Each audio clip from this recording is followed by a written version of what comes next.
ತತ್ವವೇ, ಬೆಳಗು ಬಸವನ ಭಕ್ತಿ ತತ್ವವೇ,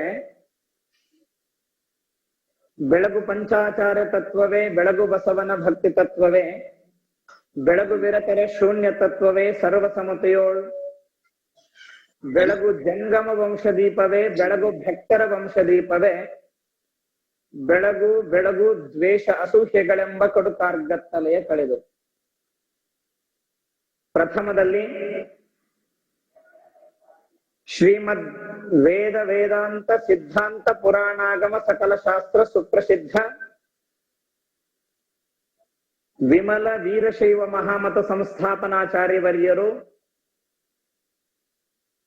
ಜಗದಾದಿ ಜಗದ್ಗುರುಗಳು ರೇಣುಕಾದಿ ಪಂಚಾಚಾರ್ಯರನ್ನ ಎನ್ನ ಹೃನ್ಮಂದಿರದಲ್ಲಿ ಸ್ಮರಿಸಿ,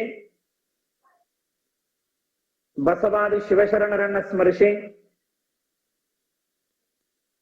ಎನ್ನ ಬಾಳಿನ ಬೆಳಕು, ನನಗೆ ವಿದ್ಯಾದಾತರು ಅನ್ನದಾತರು ಪ್ರಸ್ತುತ ಕಾಶಿ ಜ್ಞಾನ ಸಿಂಹಾಸನಾಧೀಶ್ವರರು, ವಿದ್ಯಾವಾರಿಧಿ ವಿದ್ಯಾ ವಾಚಸ್ಪತಿ, ವಿದ್ಯಾ ಪ್ರೇಮಿ ವಿದ್ಯಾರ್ಥಿ ಪ್ರೇಮಿ, ನಡೆದಾಡುವ ದೇವರೆಂದೇ ಪ್ರಖ್ಯಾತಿಯನ್ನು ಪಡೆದಿರುವ ಪ್ರಸ್ತುತ ಕಾಶಿ ಜ್ಞಾನ ಸಿಂಹಾಸನಾಧೀಶ್ವರ ಶ್ರೀ ಶ್ರೀ ಶ್ರೀ 1008 ಜಗದ್ಗುರು ಡಾಕ್ಟರ್ ಚಂದ್ರಶೇಖರ ಶಿವಾಚಾರ್ಯ ಮಹಾಭಗವತ್ಪಾದಂಗಳವರ ಪವಿತ್ರ ಚರಣಕಮಗಳಿಗೆ ಶಿರಸಾಷ್ಟಾಂಗ ನಮಸ್ಕಾರಗಳನ್ನು ಸಮರ್ಪಣೆಗೈಯುತ್ತಾ, ಇಲ್ಲಿನ ಅಂತರ್ಜಾಲೀಯ ಪ್ರವಚನ ಮಾಲಿಕೆಯ ಒಂದು ದಿವ್ಯ ಸಾನ್ನಿಧ್ಯವನ್ನ ವಹಿಸಲಿರುವಂತ ಶ್ರೀಮದ್ ಶ್ರೀಶೈಲ ಸೂರ್ಯ ಸಿಂಹಾಸನಾಧೀಶ್ವರ ಶ್ರೀ ಶ್ರೀ ಶ್ರೀ 1008 ಜಗದ್ಗುರು ಡಾಕ್ಟರ್ ಚನ್ನಸಿದ್ದರಾಮ ಪಂಡಿತಾರಾಧ್ಯ ಶಿವಾಚಾರ್ಯ ಮಹಾಭಗವತ್ಪಾದಂಗಳವರ ಪವಿತ್ರ ಚರಣಕಮಲಗಳಿಗೆ ಶಿರಸಾಷ್ಟಾಂಗ ನಮಸ್ಕಾರಗಳನ್ನು ಸಮರ್ಪಣೆಗೈಯುತ್ತಾ, ಇಲ್ಲಿ ನಡೆದಿರುವ ಎಲ್ಲ ಪರಮ ಪೂಜ್ಯರ ಅಡಿದಾವರಿಗಳಿಗೆ ಶಿರಸಾಷ್ಟಾಂಗ ನಮಸ್ಕಾರಗಳನ್ನು ಸಮರ್ಪಣೆಗೈಯುತ್ತಾ, ಆತ್ಮೀಯ ವೀರಶೈವ ಬಂಧುಗಳೇ, ಮೊಟ್ಟ ಮೊದಲನೇದಾಗಿ ನಮಗೆ ಮಾತಾಡೋದಕ್ಕಾಗಿ ಅವಕಾಶವನ್ನು ಕೊಟ್ಟಿದ್ದಾರೆ. ಏನ್ ಮಾತಾಡಬೇಕಂತ ಅರ್ಥ ಆಗ್ತಾ ಇಲ್ಲ. ಆದ್ರೂ ಕೂಡ ನಾವು ತೆಲಂಗಾಣದ ಕಾಶಿ ಜಗದ್ಗುರುಗಳವರ ಒಂದು ಸಂಸ್ಥೆಯಲ್ಲಿ ಅಧ್ಯಾಪಕರಾಗಿ ಕೆಲಸ ಮಾಡ್ತಾ ಇದ್ದೇವೆ. ಹಿಂಗಾಗಿ ತೆಲಂಗಾಣ ಪ್ರಾಂತ್ಯದಲ್ಲಿರುವಂತಹ ವೀರಶೈವರ ಒಂದು ಕುರಿತು ಒಂದೆರಡು ಮಾತುಗಳನ್ನ ಹೇಳಬೇಕಂತ ತಿಳ್ಕೊಂಡು ವೀರಶೈವ ಐಕ್ಯತಾ ಮಂಡಳಿಯವರು ನಮಗೆ ನೀಡಿದ್ದಾರೆ. ಮೊಟ್ಟ ಮೊದಲನೇದಾಗಿ ಅವರಿಗೆಲ್ಲರಿಗೂ ಕೂಡ ಈ ಸಭಾ ಮುಖಾಂತರ ಧನ್ಯವಾದಗಳನ್ನು ಅರ್ಪಣೆ ಮಾಡ್ತಾ, ತೆಲಂಗಾಣ ಪ್ರಾಂತದಲ್ಲಿ ವೀರಶೈವರು ಬಹಳಷ್ಟು ಹೆಚ್ಚಿನ ಸಂಖ್ಯೆಯಲ್ಲಿದ್ದಾರೆ.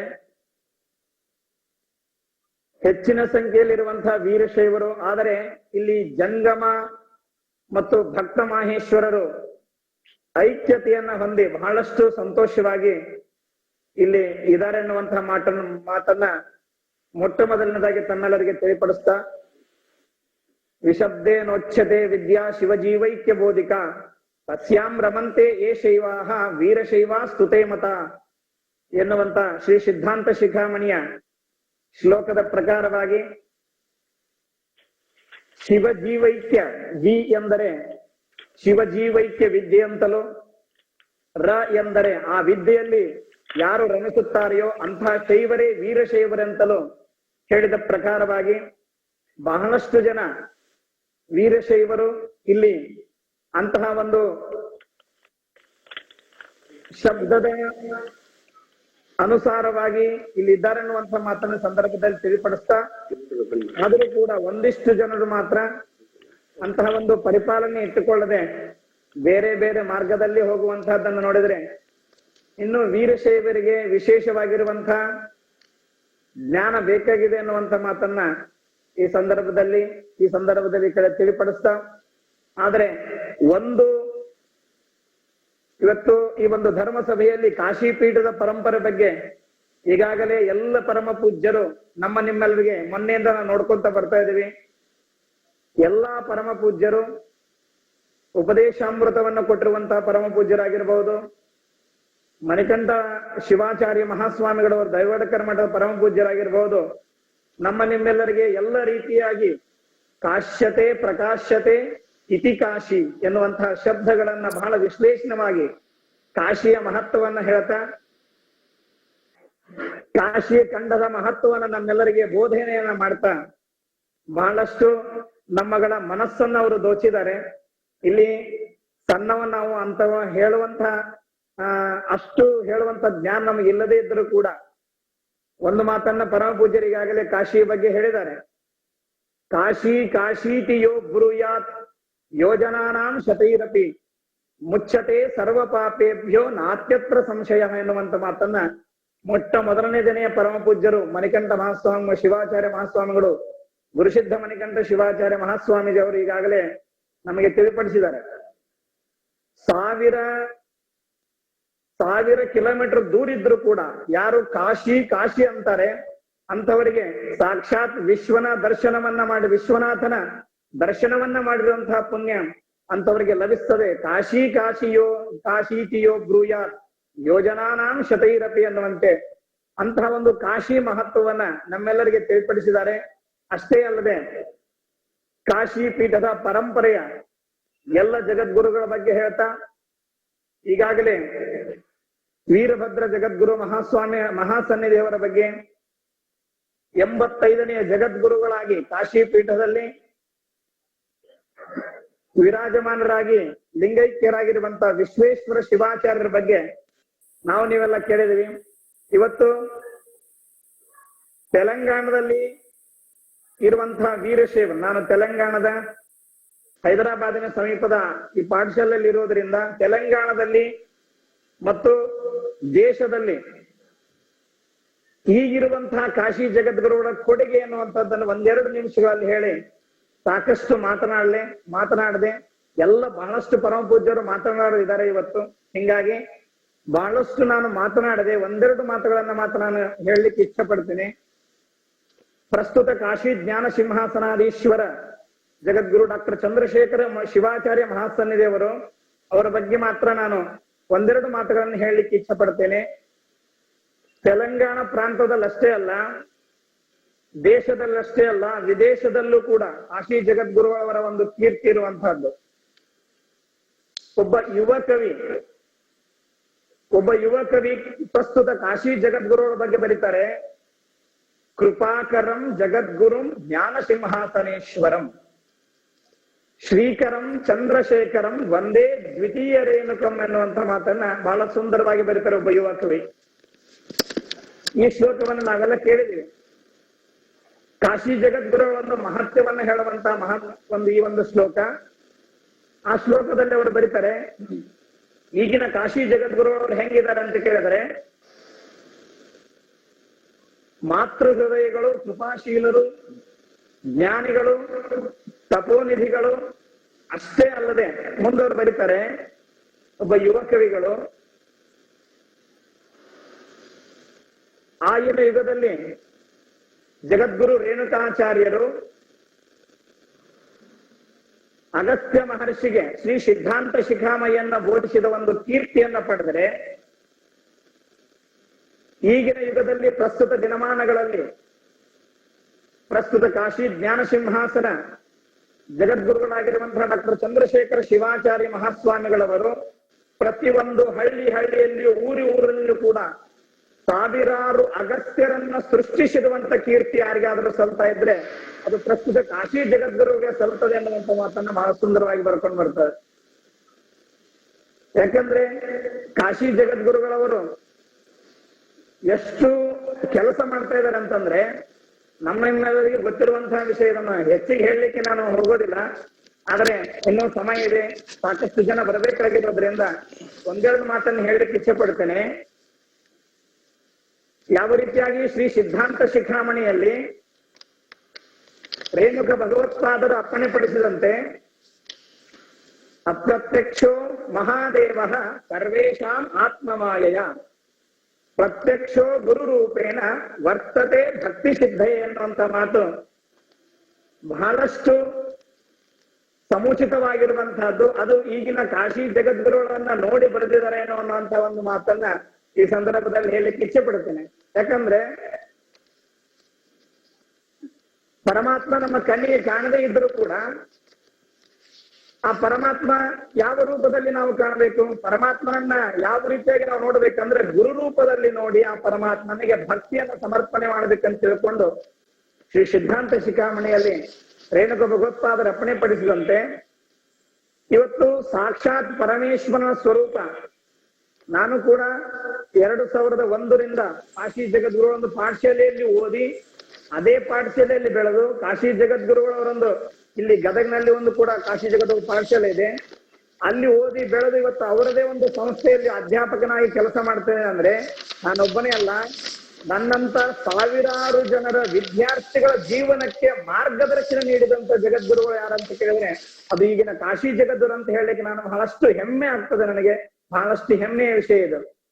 ಅಂತಹ ನಮ್ಮಂತ ಯುವ ಪೀಳಿಗೆಯನ್ನ ಇನ್ನಷ್ಟು ವೀರಶೈವ ಧರ್ಮದ ಒಲವನ್ನ ಬೆಳೆಸಲಿಕ್ಕೆ ಈಗಿನ ಕಾಶಿ ಜಗದ್ಗುರುಗಳವರು ಬಹಳಷ್ಟು ಕೃಷಿಯನ್ನ ಬಹಳಷ್ಟು ಕೆಲಸವನ್ನ ಮಾಡ್ತಾ ಇದ್ದಾರೆ. ನಿಜವಾಗಲೂ ಒಂದು ಮಾತು ಹೇಳಲಿಕ್ಕೆ ಇಚ್ಛೆ ಪಡ್ತೇನೆ, ತೆಲಂಗಾಣದಲ್ಲಿ ವೀರಶೈವರು ಅಂದ್ರೆ ಯಾರು ಅಂತ ಯಾರಿಗೂ ಗೊತ್ತಿದ್ದೇ ಇಲ್ಲ. ಬಹಳಷ್ಟು ಜನ ಎಲ್ಲೋ ಒಂದಿಷ್ಟು ಜನ ನಿತ್ಯ ಲಿಂಗಾನುಷ್ಠಾನ ಮಾಡುವಂತವರು, ಜಂಗಮರು ಅಂತವರಿಗೆ ಮಾತ್ರ ಗೊತ್ತಿತ್ತು ನಾವು ವೀರಶೈವರು ಅನ್ನುವಂಥದ್ದು. ಆದ್ರೆ ಕಾಶಿ ಜಗದ್ಗುರುಗಳವರು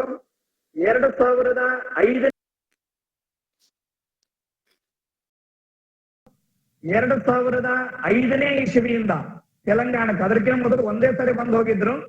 ಆದ್ರೆ 2005ನೇ ಇಸವಿಯಿಂದ ಕಾಶಿ ಜಗದ್ಗುರುಗಳವರು ಎಂದು ತೆಲಂಗಾಣಕ್ಕೆ ಕಾಲಿಟ್ಟಿದ್ದಾರೆ, ತೆಲಂಗಾಣ ಅಷ್ಟೇ ಅಲ್ಲ ಆಂಧ್ರ ತೆಲಂಗಾಣ ಪ್ರದೇಶದಲ್ಲಿ ಪೂರ್ತಿ ಜಂಗಮ ಅನುಷ್ಠಾನ ಅಂತ ಮಾಡಿದ್ರು ಕಾಶಿ ಜಗದ್ಗುರುಗಳು.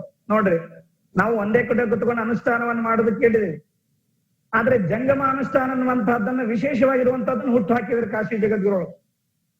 ಶ್ರಾವಣ ಮಾಸದ ಜಂಗಮ ಅನುಷ್ಠಾನ ಹಂಗಂದ್ರೆ ಏನು ಅಂತಂದ್ರೆ ಕಾಶಿ ಜಗದ್ಗುರುಗಳು ಹೇಳಿದ್ರು, ನಾವು ಒಂದೇ ತಾಲಿ ಕುತ್ಕೊಂಡು ನಾವು ಅನುಷ್ಠಾನ ಮಾಡಬಹುದು, ಆದ್ರೆ ಅಲ್ಲಿರುವಂತಹ ಭಕ್ತರಿಗೆ ಮಾತ್ರ ನಮ್ಮ ಪರಿಚಯ ಆಗ್ತದೆ, ನಮ್ಮ ವೀರಶೈವ ಧರ್ಮದ ಬಗ್ಗೆ ಗೊತ್ತಾಗ್ತದೆ. ಆದ್ರೆ 1 ತಿಂಗಳ ನಾವು ಆಂಧ್ರ ತೆಲಂಗಾಣದಲ್ಲಿ ಇದೀವಿ ಅಂತಂದ್ರೆ ಇಡೀ ಆಂಧ್ರ ತೆಲಂಗಾಣದ ಎಷ್ಟು ಜಿಲ್ಲೆ ಇದಾವೆ, ಪ್ರತಿಯೊಂದು ಜಿಲ್ಲೆ ಪ್ರತಿಯೊಂದು ತಾಲೂಕಿಗೂ ಕೂಡ ಕಾಶಿ ಜಗದ್ಗುರುಗಳು ಪ್ರತಿನಿತ್ಯ ಸಂಚಾರವನ್ನ ಮಾಡಿ ಜಂಗಮ ಅನುಷ್ಠಾನವನ್ನ ಮಾಡಿ ವೀರಶೈವ ಧರ್ಮ ಪ್ರಚಾರವನ್ನ ಮಾಡಿದರು. ಅಂತ ಕಾಶಿ ಜಗದ್ಗುರುಗಳ ಬಗ್ಗೆ ನಾವು ಎಷ್ಟು ಹೇಳಿದ್ರು ಕೂಡ ಅದು ಬಹಳಷ್ಟು ಕಮ್ಮಿ. ಒಂದು ಕಡೆ ಒಬ್ಬ ಕವಿ ಹೇಳಿದಂಗೆ, ಕಾಶಿ ಜಗದ್ಗುರು ಇದು ಕನ್ನಡ ನಾಡಿನ ಪುಣ್ಯದ ಫಲವೋ, ಜಂಗಮವಾಡಿಯ ಅದೃಷ್ಟವೋ, ಜ್ಞಾನದ ಪೀಠವನ್ನೇರಿದ ಇವರು ಧ್ರುವ ನಕ್ಷತ್ರವೇ ಆಗಿರು ಅಂತೇಳಿ ಬಹಳ ಸುಂದರವಾಗಿ ಒಂದು ಕಡೆ ಬರೀತಾರೆ. ಅದಕ್ಕೆ ಇದು ಕನ್ನಡ ನಾಡಿನ ಅದೃಷ್ಟವೋ ಅಥವಾ ಜಂಗಮವಾಡಿಯ ಒಂದು ಅದೃಷ್ಟವೋ ಗೊತ್ತಿಲ್ಲ. ಅಂತಹ ಜಂಗಮವಾಡಿ ಮಠಕ್ಕೆ ಪ್ರಸ್ತುತ ಕಾಶಿ ಜಗದ್ಗುರುಗಳವರು ಪೀಠಾಧಿಪತಿಗಳಾಗಿ ಎಷ್ಟು ಇದನ್ನು ಮಾಡಿದರೆ ಅಂದ್ರೆ, ಎಷ್ಟು ವೀರಶೈವ ಧರ್ಮೋದ್ಧವರನ್ನು ಮಾಡಿದರೆ ಅಂದ್ರೆ ಅದು ಹೇಳಲಿಕ್ಕೆ ಅಸಾಧ್ಯವಾಗಿರುವಂತಹದ್ದು, ಅದನ್ನ ಹೇಳಲಿಕ್ಕೆ ಸಾಧ್ಯನೇ ಇಲ್ಲ. ಅಂತಹ ಕಾಶಿ ಜಗದ್ಗುರುಗಳವರ ಬಗ್ಗೆ ನಾವು ನೀವೆಲ್ಲರೂ ಕೂಡ ಈಗಾಗಲೇ ಎಲ್ಲಾ ಪರಮ ಪೂಜ್ಯರ ಬಗ್ಗೆ ಹೇಳಿದ್ದಾರೆ, ಆದ್ರೆ ಕಾಶಿ ಜಗದ್ಗುರುಗಳ ಬಗ್ಗೆ ಎಷ್ಟು ಹೇಳಿದ್ರು ಕೂಡ ಕಮ್ಮಿ. ಅಂತಹ ಪರಮ ಪೂಜ್ಯರ ಒಂದು ಮಾರ್ಗದರ್ಶನದಲ್ಲಿ ಇವತ್ತು ಕಾಶಿ ಜಗದ್ಗುರುಗಳು ವೇದ ಪಾಠಶಾಲೆಗಳು ಸಮಯ ಆಗ್ತಾ ಇದೆ ಅಂತ ಹೇಳ್ತಾ ಇದಾರೆ, ಬಹಳ ಮಾಡಿ ಅರ್ಥ ಆಗ್ತಾ ಇದೆ. ಓಕೆ, ಇವತ್ತು ಕಾಶಿ ಜಗದ್ಗುರುಗಳು ವೇದ ಪಾಠಶಾಲೆಗಳು ಸುಮಾರು 10-12 ವೇದ ಪಾಠಶಾಲೆಗಳಿದಾವೆ. ಮೊದಲನೇದಾಗಿ ಕಾಶಿ ಜಗದ್ಗುರುಗಳು ಗದಗನಲ್ಲಿ ಸಂಭಾಪುರ ರಸ್ತೆಯಲ್ಲಿ ತೆಗೆದ್ರು. ಆಮೇಲೆ ಹೈದರಾಬಾದಿನ ಸಮೀಪದಲ್ಲಿರುವಂತಹ ಶಾದನಗರದಲ್ಲಿ ತೆಗೆದ್ರು. ಆಮೇಲೆ ಬಿಸ್ನಹಳ್ಳಿಯಲ್ಲಿ ಪಾಠಶಾಲೆಯನ್ನ ತೆಗೆದ್ರು. ಆಮೇಲೆ ಮಹಾರಾಷ್ಟ್ರದ ಸೋಲಾಪುರದಲ್ಲಿ ಪಾಠಶಾಲೆಯನ್ನ ತೆಗೆದ್ರು. ಆಮೇಲೆ ಉದ್ಗೀರದಲ್ಲಿ ಪಾಠಶಾಲೆಯನ್ನ ತೆಗೆದ್ರು. ಹಿಂಗೆ ಕಾಶಿ ಜಗದ್ಗುರುಗಳು ಎಲ್ಲಿ ಹೋಗ್ತಾರೆ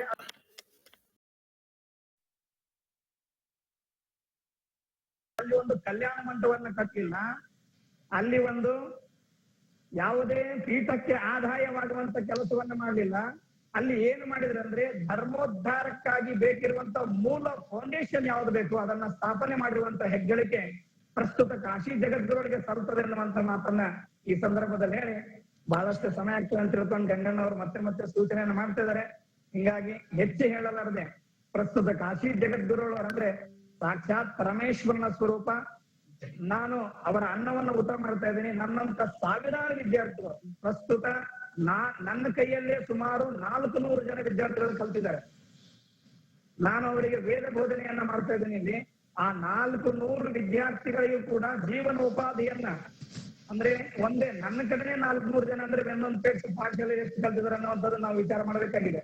ಹಿಂಗಾಗಿ ಆ 400 ಜನರ ಉಪಾಧಿಯನ್ನ, ಆ ಜೀವನಕ್ಕೆ ಉಪಾಧಿಯನ್ನ ಕಲ್ಪಿಸಿದವರು ಯಾರಂದ್ರೆ ಪ್ರಸ್ತುತ ಕಾಶಿ ಜಗದ್ಗುರುಗಳು. ಹಿಂಗೆ ಸಾವಿರಾರು ಜನರಿಗೆ ಒಂದು ಅಷ್ಟೇ ಅಲ್ಲದೆ, ನಾನು ಹೆಚ್ಚಿನ ಇನ್ನೊಂದು 2 ನಿಮಿಷ ಟೈಮ್ ಕೊಡ್ಲಿ ನನಗೆ. ಕಾಶಿ ಜಗದ್ಗುರುಗಳಿಗೆ ಇನ್ನೂ ತೃಪ್ತಿ ಆಗ್ಲಿಲ್ಲ. 10-15 ಹಲವಾರು ಪಾಠಶಾಲೆಗಳನ್ನು ತೆಗೆದು ಅಲ್ಲಿ ಒಬ್ಬ ಅಧ್ಯಾಪಕರನ್ನ ಇಟ್ಟು ಅವರಿಗೆ ಸ್ವತಃ ತಾವೇ ತಮ್ಮ ಅಕೌಂಟ್ನಿಂದ ಸಂಬಳವನ್ನು ಕೊಟ್ಟು ಇಟ್ಟರು ಕೂಡ ಸನ್ನಿಧಿಯವರಿಗೆ ಅಷ್ಟಾದ್ರೂ ಕೂಡ ಅವರ ಮನಸ್ಸಿಗೆ ತೃಪ್ತಿ ಆಗಲಿಲ್ಲ. ಕಾಶಿ ಸನ್ನಿಧಿಯವರು ಏನ್ ಮಾಡಿದ್ರು ಅಂದ್ರೆ ಅಂತರ್ಜಾಲಿಕ ಶಿಕ್ಷಣವನ್ನು ತೆಗೆದ್ರು. ಅದ್ರ ಬಗ್ಗೆ ನಮ್ಮ ಪತ್ರಿಕೆಯವರು ಎಲ್ಲರೂ ಕೂಡ ಬಹಳಷ್ಟು ಜನ ಬರೆದಿದ್ದನ್ನು ನೀವೆಲ್ಲ ಕೇಳಿದಿರಿ. ಹಿಂಗಾಗಿ ಅಂತರ್ಜಾಲಿಕ ಶಿಕ್ಷಣವನ್ನ ಇವತ್ತು ಸುಮಾರು 1,000 ಜನ ವಿದ್ಯಾರ್ಥಿಗಳು ಆನ್ಲೈನ್ ಮುಖಾಂತರವಾಗಿ ಕಾಶಿ ಪೀಠದ ವತಿಯಿಂದ ಆನ್ಲೈನ್ ಮುಖಾಂತರವಾಗಿ ಈ ಒಂದು ವಿದ್ಯಾಭ್ಯಾಸವನ್ನ ಮಾಡುತ್ತಿರೋದನ್ನ ನೋಡಿದರೆ ಕಾಶಿ ಜಗದ್ಗುರುಗಳವರು ಎಷ್ಟು ಒಂದು ಈ ಧರ್ಮಕ್ಕಾಗಿ ಶ್ರಮಿಸ್ತಿದ್ದಾರೆ ಅನ್ನುವಂಥದ್ದನ್ನ ನಾವು ಅರ್ಥ ಮಾಡ್ಕೋಬೇಕನ್ನುವಂತ ಮಾತನ್ನ ಸಂದರ್ಭದಲ್ಲಿ ಹೆಚ್ಚೇಳಲಾರದೆ, ಕಾಶಿ ಜಗದ್ಗುರುಗಳು ಸಾಕ್ಷಾತ್ ಪರಮೇಶ್ವರನ ಸ್ವರೂಪ. ಅಂತಹ ಪೀಠ ಪರಂಪರೆಯ ಜಗದ್ಗುರುಗಳಾಗಿ ಒಂದು ಕಾಶಿ ಪೀಠದ ಪರಂಪರೆ ಬಗ್ಗೆ ವಿಷಯವಾಗಿ ಇಲ್ಲಿ ಮಾತಾಡ್ತಿರೋದ್ರಿಂದ ಇದೊಂದು ಬಹಳಷ್ಟು ಸೂಕ್ತವಾಗಿರುವಂತಹ ವೇದಿಕೆ. ಅಂತ ಕಾಶಿ ಜಗದ್ಗುರುಗಳ ಬಗ್ಗೆ ಹೇಳ್ಕೊಳ್ಳಿಕ್ಕೆ ಅನ್ನುವಂತ ಮಾತನ್ನ ಸಂದರ್ಭದಲ್ಲಿ ಹೇಳಿ, ನಾನು ಮಾತಾಡುವಂತ ಸಂದರ್ಭದಲ್ಲಿ ಏನಾದ್ರು ತಪ್ಪುಗಳಿದ್ರೆ ಕ್ಷಮ ಇರಲಿ ಅಂತ ತಿಳ್ಕೊಂಡು ಎಲ್ಲ ಪರಮ ಪೂಜ್ಯರಲ್ಲಿ ಕೇಳ್ಕೊಳ್ತಾ ನನ್ನ 2 ಮಾತುಗಳಿಗೆ ವಿರಾಮನ್ನ ಕೊಡ್ತಾ ಇದ್ದೇನೆ. ಓಂ ಶಾಂತಿ ಶಾಂತಿ ಶಾಂತಿ.